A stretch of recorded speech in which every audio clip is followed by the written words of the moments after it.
Hey, what's up you guys, it's Dorothy and welcome back to my channel. In today's video we're going to go into chapter 23 of How to Disappear by Sharon Huss Wrote. I will be reading a little bit quieter because my baby is asleep in the other room. But we are going to get these videos done and out for you guys. So I hope that you guys enjoyed this video. So let's get right into it. This video may contain sensitive topics and foul language. If you do not wish to continue, please click off the video now. You have been warned. Chapter 23. At lunch period on Friday, I'm relieved as usual that the weekend is near and I can get away from everything that makes me nervous. But I'm also realizing I'm going to miss Lipton and the yearbook staff too. I haven't missed anyone since Jenna or before, so it feels strange. Bethann and Marvo and I are sitting there working and eating our lunches when Marissa bursts through the door crying. At first we all just stare at her completely shocked and not sure what to do. Then Marvo holds his hand up like he's under arrest in case anybody was planning to blame him. I try to work up the nerve to say something comforting. Bethann sighs and spins her chair to face Marissa's. What's the matter? Adrian's still ignoring you to save the world from all the lonely people? Where do they all come from? Marvo mutters. Bethann tips her chin toward the door. Beat it. It's females only day. Since when? Since I said so. She glares at him and he is gone in about 3 seconds. Marissa sniffles. We always eat lunch together on Fridays. It's the one day, the only day, and he blew you off. She nods. He's completely ignoring me. And if I get upset about it, I'm being selfish and uncaring because he's hanging out with some kid who doesn't have any friends. Yeah, sucks that your boyfriend is a super nice guy. Marissa scowls at Bethann. Does he have to do it every single day? Can't one day be for me? There are lots of kids with no friends, I guess. I just want him back, says Marissa, preferably without Raj Rodkinson attached to his hip. Bethann laughs. Hey, Raj is not so bad. And soon to be featured in the yearbook. She points to the list on the wall. Marissa moans. Gotta love it when the loners win the day, though. Am I right? Bethann rolls her chair over to where I sit and puts a hand up to high-five me. I can't remember the last time I was high-fived, if ever. I lift my hand to meet hers. She slaps it hard and I wasn't holding it firm enough. Our hands bang against my forehead. Ow. Oh shit, Bethann has a concerned look on her face, but is also giggling because who can't high-five without getting bonked in the head? My bad, I say. Are you okay? I nod. I'm prone to high-five accidents, apparently. You're so weird, she says. I blanch. What was I thinking trying to act like I fit in here? Bethann nudges my shoulder. I meant that in a good way. You know that, right? I swallow. Right. I knew that. Marissa watches the whole thing, pouting, then starts crying again, or is she laughing? I should be having lunch with my boyfriend, but instead I'm here watching you two idiots. What? Bethann puts her hand to her hip and miss our stellar display of manual dexterity. She tries to get me to high-five again, and we keep missing each other. Then Marissa joins in, and we're all laughing, slapping our hands together clumsily, purposely missing and stumbling around. I can hardly believe it, and I'm not delusional enough to expect it to last, but I'm here in the moment. I'm part of the action. It's real, not vicarious, and I am breathing just fine. My mom keeps my phone all weekend, and I don't really miss it because the only person I ever called was Jenna. Lipton knows to email instead of text, and I can check Vicarious from my computer, but it still feels weird to be without it. When I ask my mother if I can have my phone back on Monday morning, she just replies, password, and I say, never mind. Same conversation on Tuesday. I tried with Dad on Wednesday morning, but he just shakes his head. By Thursday, I stop asking. Instead, I live in the moment. I exchange notes and smiles and awkward attempts at conversation with Lipton. I slip into Miss Green's office when I'm feeling overwhelmed, like when Bethann tries to high-five me in the hall and everyone sees me fumble and starts laughing.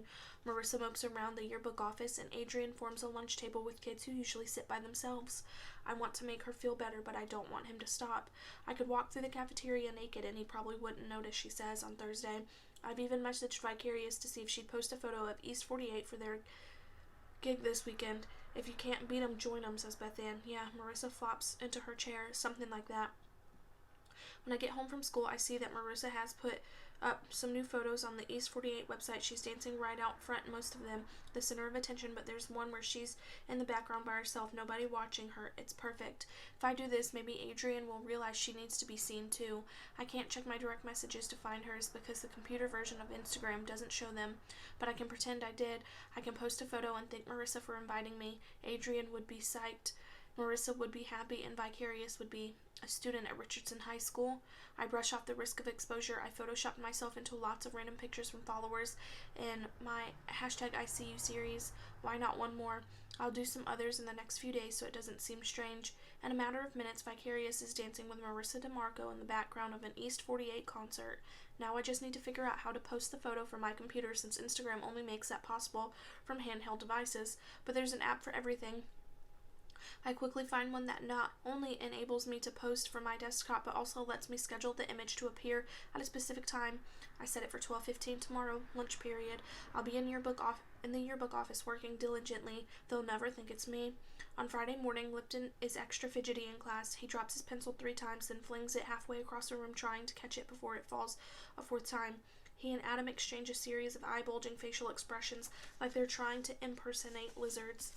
I wait for him to pass me a note, but nothing comes. After class, he follows so close behind me out the door that he gives me a flat, sorry, he says. It's okay, I stumble to pull my shoe back on. Adam is standing nearby, rolling his eyes. I was wondering, says Lipton, if I could have a word with you.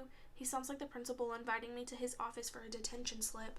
Okay, my heart rate picks up a few notches. Lipton cups his hands under my elbow and guides me to the same little alcove I crouched in the day that I was pretending to tie my shoe. He releases my arm and sweeps a hand through his hair, which immediately falls back into his eyes. I wanted to ask you, he swallows, sweeps his hair again. I was wondering if you might like to go to a concert. East 48.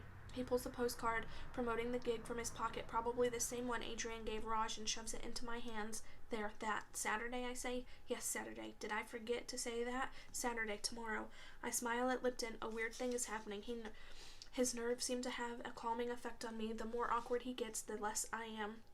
Adrian Hahn invited me, he says. It's his band. He thinks he's the drummer. Yes, I say, though I can't believe I'm saying yes to attending a concert. I may come to my senses later. Lipton seems puzzled. Yes, you know who Adrian is, or yes? I'll go to the concert with you. You will? His whole face smiles. I nod, pretty sure my whole face is smiling back at him. Okay, I'll pick you up, he says. Well, my mom will pick you up, but I'll be in the car, of course. I mean, my mom will drive us, if that's okay. I don't have my license yet. Sounds good, I say, very cool and collected. I'll see you then. Okay, great. Lipton starts backing away from me, hands clenching his backpack straps near his shoulders like a farmer tugging at his overalls. See you then. He turns around and walks straight into the side of the drinking fountain, which hits him square in the crotch. It buckles him over a bit, but he just shuffles sideways and around the fountain and continues down the hall into the boys' bathroom. Adam comes up beside me. Does he know where you live? I don't think so, I say. He laughs, and I'm hardly anxious at all. I write down my address and give it to him. I'll make sure he gets this, and you should know he'll probably be 10 minutes early to pick you up. He's always 10 minutes early. Okay. I love that I'm having a conversation with Adam and barely sweating, but the hall is clearing and the bell is going to ring soon, and I don't want to be late for class. Thanks. He sighs. Just don't mess with him, okay? He really likes you. I watch Adam turn and go, and then hurry to my own class. The terror of going to a concert with Lipton doesn't hit me until halfway through the next period. I breathe in and out, try to focus on small details instead of the hugeness of it. Like, what am I going to wear? But that only makes me more anxious. You can do this, I tell myself.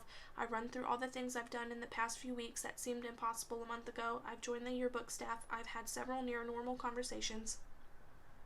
I've joked around with classmates. I have high-fived, albeit terribly. I've said hi to Hallie Bryce at least 6 times now. I have exchanged notes with a cute boy. I've had actual physical contact with that same boy on several occasions. I have spoken to him and even dare I say flirted. Most astonishing, I have walked into the school psychologist's office and sat in her chair and come very close to talking with her about all of it. What scares me is something I can't help thinking. Would any of it have happened if Jenna was still here? Am I better off without her? Help me find the ones that don't suck, says Marvo, staring at photos of the random people we're considering for the special selection. It was proving difficult to take photos of them all until I mentioned their Instagrams and suggested we just ask them to submit their own. So here we sit in front of his computer of the yearbook office. We choose our favorite of the yarn bomber, then click over to Hallie Bryce's Instagram. None of these suck. They are the opposite of suck. He clicks through all of Hallie's pictures and back again. How are we going to pick just one? I point to my favorite. She's in the park holding the back of a bench like it's a ballet bar. There's an old woman with a walker standing in the background. Her turnout is perfect, and that lady behind her has her feet turned out too, like she's trying to do the pose. Marva laughs. I didn't even see that. I clicked to another favorite where she's holding her leg up at an impossible angle, but also looking right into the camera. I used to think her expression was aloof, but now I see the sadness. And this one, I say, her face. Oh yeah, he nods. No wonder Beth Ann didn't want to come today, she says Marissa. Listen to the two of you drool over Miss Perfect. Marvo and I turn to stare at Marissa for a moment, then laugh. I know Marvo was probably thinking that Marissa is just as perfect as Hallie, while I'm thinking she's just as not. Marissa isn't paying attention to us, though. She stands up suddenly, phone in her hand, and screams. Marvo leaps up. What? What? I jump out of my chair, too, though I'm pretty sure I know what she's screaming about. What's the matter? Oh my god, she did it. Oh my god, look. She shoves her phone in my face. It's a photo of Vicarious at the East 48 concert. Look, look, look, she's dancing with me. She points to the caption, which reads, thanks for the invite. At Marissa DeMarco, hashtag support local music, hashtag East 48. She mentioned me. She answered me. Marissa stops bouncing long enough to show Marvo. Can you believe it? I have to tell Adrian. Oh my god. She leaves her bag behind and runs out holding her phone up like it's a holy grail. Marvo and I look after her, then at each other. Okay, what just happened, he says. I couldn't even see what it was. I scrunch my face up a bit to give the appearance that I'm not entirely sure either. I think that girl with the purple and orange hair posted something about Adrian's concert on Instagram. Ah, Marvo nods. I return to my computer. We should get back to work. Yeah, okay, he nods, a slow smile coming to his lips. Will you be attending the concert? I swear he knows I'm Vicarious. The way he's looking at me right now. Huh? The East 48 concert. You going? Yes, with Lipton. He asked me, so. Ooh, big date. Marvo waggles his eyebrows. I shove his chair so it rolls him away from the workstation and turn my attention to the photos again. He scoots himself back, smiling, and points to the Hallie photo with the old lady. That's the one, he says. It's the people in the background you really want to keep your eye on. That is the end of chapter 23.